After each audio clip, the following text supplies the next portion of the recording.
Welcome to one more edition of Politics Done Right. Today, I'm honored to be with Mrs. Marianne Williamson. She's an American author, spiritual leader, and political activist. She has written 14 books, including 4 New York Times #1 bestsellers. She is the founder of Project Angel Food, a volunteer food delivery program that serves homebound people with HIV, AIDS, and other life-threatening illnesses. She is also the co-founder of Peace Alliance, a nonprofit education and advocacy organization supporting peace-building projects. She has frequently appeared on the Oprah Winfrey Show. Williamson ran for the presidency in 2020, and it seems again like Miss Marianne Williamson but is running again for the presidency of the United States. Welcome to Politics Done Right, Marianne Williamson. How are you doing today? I'm doing really well, thank you. And thank you for having me back. Well, I found it interesting. And let me tell you why I wanted to get you on today. There's a tweet that came over my thread, and it said, "This dude will be treated as serious by press, but not Marianne Williamson, who is already polling higher than he ever will." Who are we talking about? We're talking about Asa Hutchinson, who just jumped into the race to be the president of the United States on the Republican side. And evidently, the entire establishment and media have gone crazy. This is going to be likely the Trump killer. And we have Marianne Williamson now polling at over 10%. People might not understand what that means. Talk to me. Well, Asa Hutchinson, as you said, he's part of the political class. He's been, I think, wasn't he governor and senator from Arkansas? Arkansas. Yeah. And he's a more moderate, I believe, Republican. And so, of course, it would be part of the scuttlebutt and it would get attention. What Crystal Ball, who wrote that tweet, is referring to, of course, is the fact that I, on the Democratic side, am primarying the president or whoever else will run. He hasn't announced yet. And as you said, I'm polling at 10%. So under normal circumstances, and there has been a lot of attention given to this, but there is still the narrative coming from some quarters of the Democratic establishment is that we should ignore Marianne Williamson because we have already decided that our candidate will be Joe Biden and that everybody else should clear the field in order to make a stronger case in front of against the Republicans in 2024. Obviously, I disagree with that, or I wouldn't be running. My belief is that I am the best candidate to run against the Republicans in 2024 because I am not part of that political club. You know, it's almost like high school or something. The narrative then is that I'm unqualified, but what they see as qualified is someone who is so entrenched within that system that they know how to perpetuate it. My qualification is that I could help disrupt it. So there is a sense that if somebody's not one of them or coming from what they see as the qualified group, that we should just ignore it. And that's what she's talking about there. Now, my position is, first of all, this is a democracy, and it should be the voters who decide who will be the candidate in the general election, not men, sitting around a table smoking cigars as though it was 100 years ago. In addition to that, though, I find it very interesting what the Constitution actually says. The Constitution says that in order to run for president, you have to have been born here, you have to have lived here for 14 years, and you have to be 35 years old or older. Now, I think it's so interesting here because if the founders had wanted to say you had to have been a governor, you had to have been a senator, you had to have been a congressman, you have to have been a lawyer, they would have. And I think it's very significant that they did not. They were saying that every generation gets to determine for itself what skill sets in a leader they feel are most required to answer the challenges of a particular time in our history.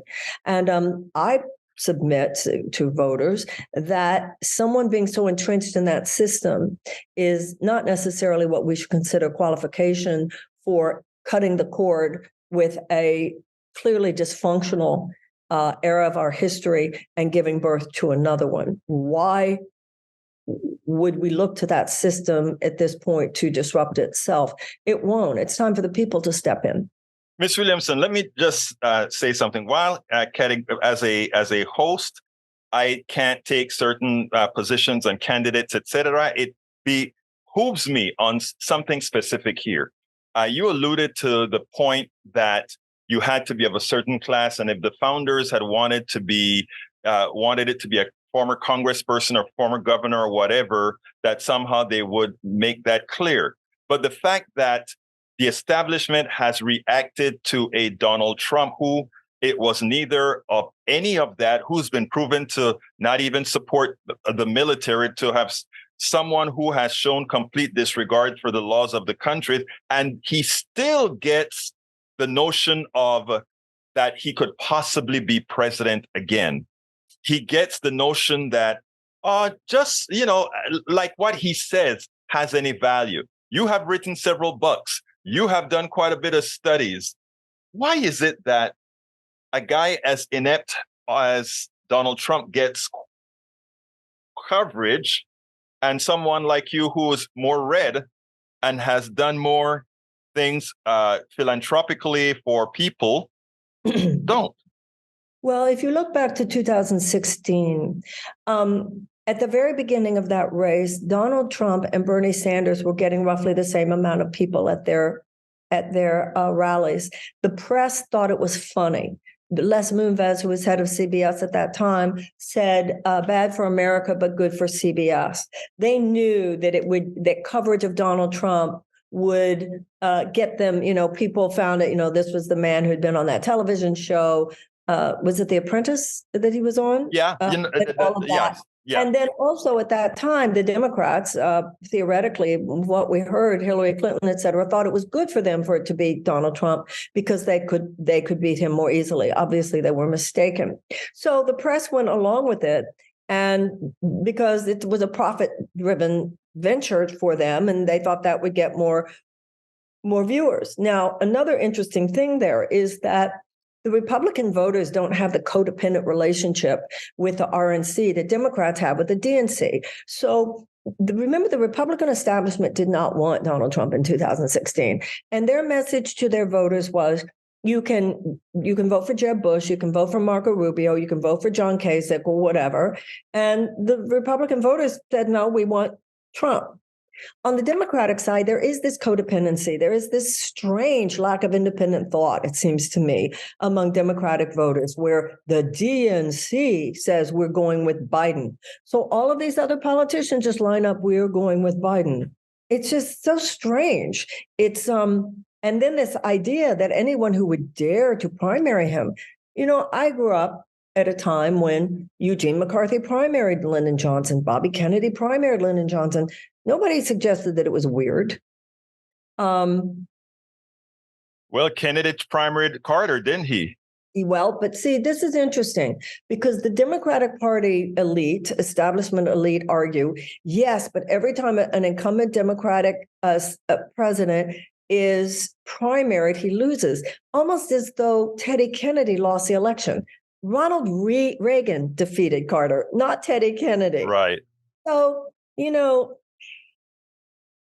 I believe, in my experience being with voters, is that the voters aren't thinking about those games. The voters are thinking about, how could I get health care? How could I send my kids to college? How could I get a living wage? That's what voters care about. Those games don't interest. And also the voters hear me when I say, you want to think real hard about whether or not the kids, for instance, are the young people of America going to show up to go to battle for Joe Biden in the general election after he just approved the Willow Project? And they're already feeling so passionately the pain of insecurity regarding the survivability of the planet in 100 years. I would argue that it's illogical to just assume that Joe Biden could beat the Republican in 24 because he beat him in 20. I'm grateful to the president. I think anyone in the Democratic side is grateful to the president for defeating Trump. But this is going to be a different year, and I think this year we have to match the intensity and match the energy that they're going to be throwing at us, and I believe that's what I bring to the table. I think you're absolutely right with respect to the energy has to be brought. in 2024. And I think we are dreaming to believe that, first of all, that it's absolutely going to be Donald Trump. And the truth of the matter is that if it's not Donald Trump, I think the Democratic Party, the Democrats are going to be in trouble, because I think when you talk about energy, et cetera, and the youth and bringing somebody else that has a picture, that does have some say. Moreover, you spoke about the different policies specifically that most Americans want, that many are running to the center today. If you take a look at what they're doing today, they're running to a mythical center where the American people are not. It is a mythical center. You are so right. It is mythical. And therefore, it is delusional to think that's where you should be walking. The Democratic Party elite almost seem intent on shrinking their base. Exactly. Turning their back. They're turning their back on the people who should be, like the youth and the progressive youth. Democratic youth tend to be more progressive, and they're being treated like unruly children who need to sit down and just do what the grown-ups tell them. And the narrative is suggesting that these grown-ups, that's another myth, they've got this. They don't got this. Well, they haven't had it in quite a while. I mean, the truth of the matter is, let's be real. I love that Biden defeated Trump. But Biden defeated Trump by less votes in electoral important state than Hillary did. Yes, Hillary won by 3 popular votes, and Biden won by 7 million popular vote. But Biden won the electoral states by only 40,000 votes, while Clinton by 70,000 votes. And that number should scare every single Democrat who doesn't want to ensure that going forward we have the policies that people really want. It's so extraordinary because, like I said, it's just this lining up with what the DNC has to say. Even though if you look at poll after poll after poll, the American people want today what they indicated that they wanted at the end of World War II. They want universal health care. They want tuition-free college and tech schools. They want free childcare. They want paternity and maternity leave. They want guaranteed sick pay, and they want a guaranteed livable wage. And this is what's different now, I think, having run in 2020. The American people have woken up. The American people get it. The American people are now like, what the hell? Why is it that the citizens of every other advanced democracy have those things, but we don't? So there's always been this, it's very complicated. And I think people are understanding, no, it's actually not complicated so much as it's corrupt. The only reason we don't have universal health care is because of profits for the insurance companies. And the reason we have Americans rationing their insulin, the reason we have 18 million Americans who can't afford to pay for the prescriptions that their doctors give them, the only reason we have 68,000 people who are dying every year from lack of health care, 85 million people who are uninsured or underinsured, is because of profits for the insurance companies and the pharmaceutical companies.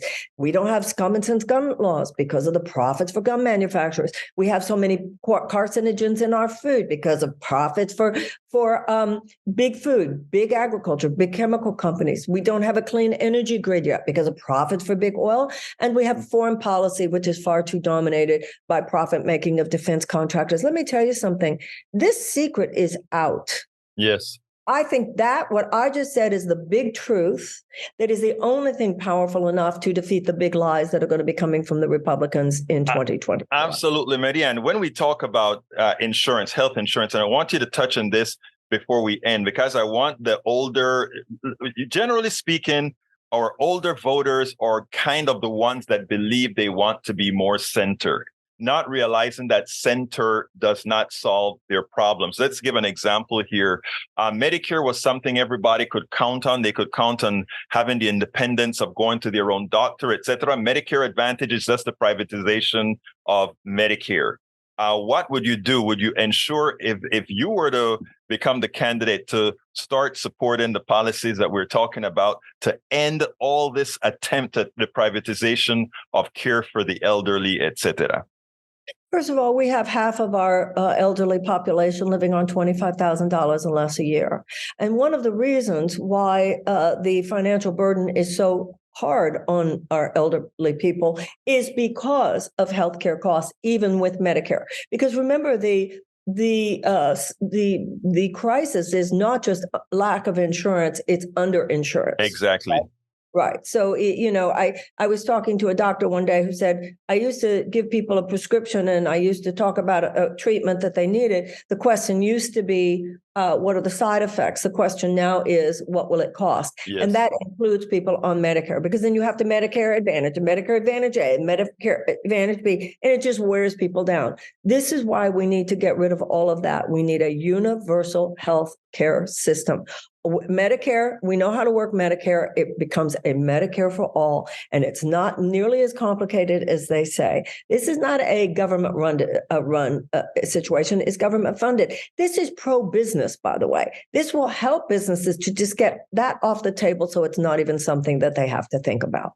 Okay, now thinking from the political strategy right now, if we want to be honest, there's a lot that likely as you bump up into the polls, there's a lot of things that will likely need that fast response team. Have you already started to gather your fast response team to cover some of those issues both of us know will be the initial phase of attack on you? They've already started. They've already done it. There have been 3 pretty big hits.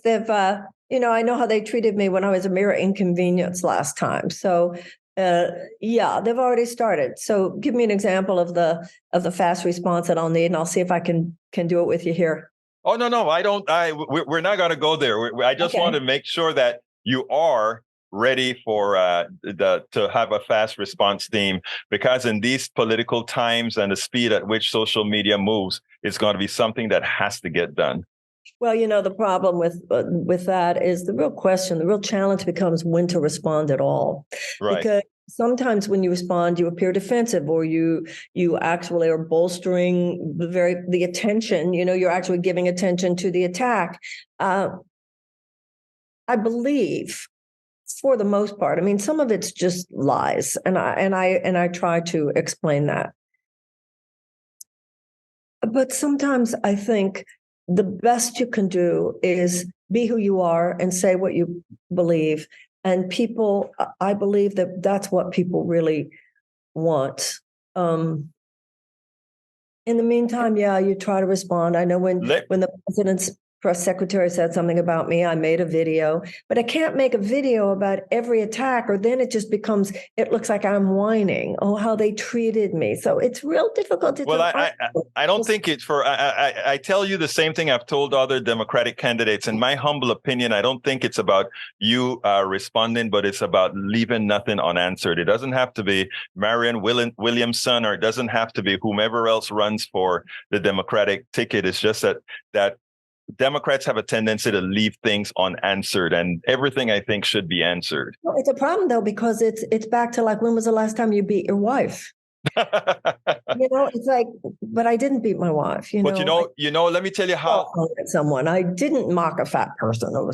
Let me tell you how I use those things, and I have suggested to other candidates to use. Okay, please do. Let me give an example. Here in Texas, we don't have the Medicaid expansion to the Affordable Care Act, which means that over 2,000 Texans die every day. So when somebody attacks a Democratic candidate that says you are soft on crime, the answer is you have put guns in the people's hands, and you have put a logical gun in the people's head as you've denied them coverage and caused the implicit murder of our citizens. In other words, I always turn an attack right around to show that what they are doing is pretty much projection on what actually occurred.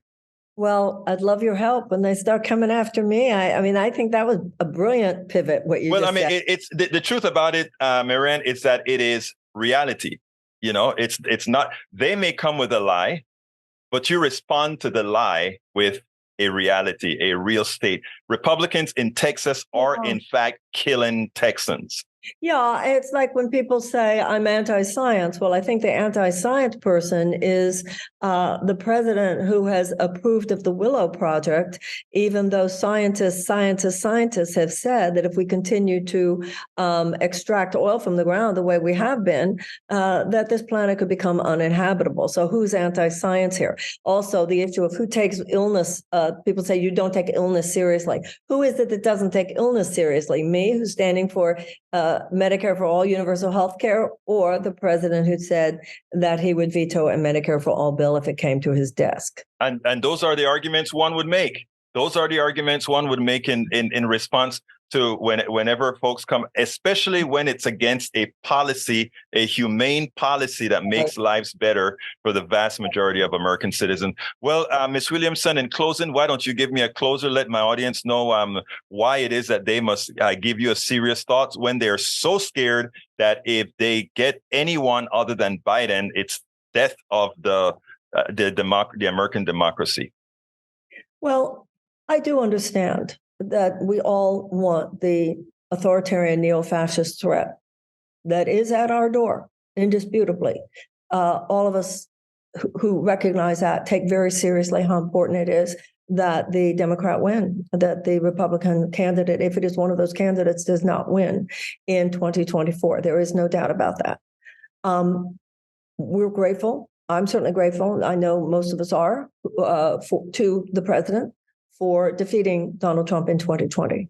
But 2024 will be a very different year. And there's going to be a wave of energy coming at us in 2024. And what we must do is meet that energy. And they're going to be coming at us with big lies.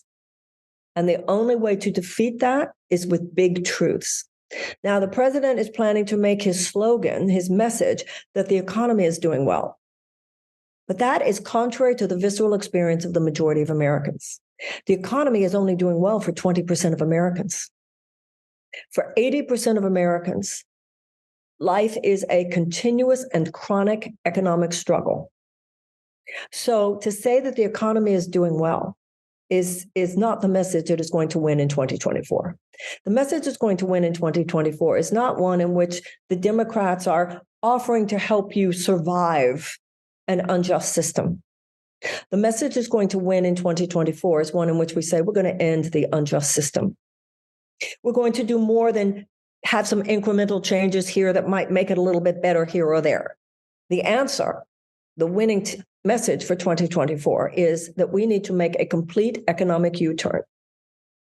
Because over the last 48 years, $50 trillion, there has been a massive transfer of wealth in the shape of $50 trillion that has gone from the bottom 90% of Americans to the top 1%. The average American worker has been squeezed and has been exploited by a trickle-down economic mindset, which, while it began with the Republicans, we should face the fact no Democrat stopped it. And it is time for us to end that chapter of American history. It is time for a season of repair because of all the tremendous damage that this has done. It has done damage to people's bodies. When I was growing up, Blue Cross Blue Shield was a nonprofit.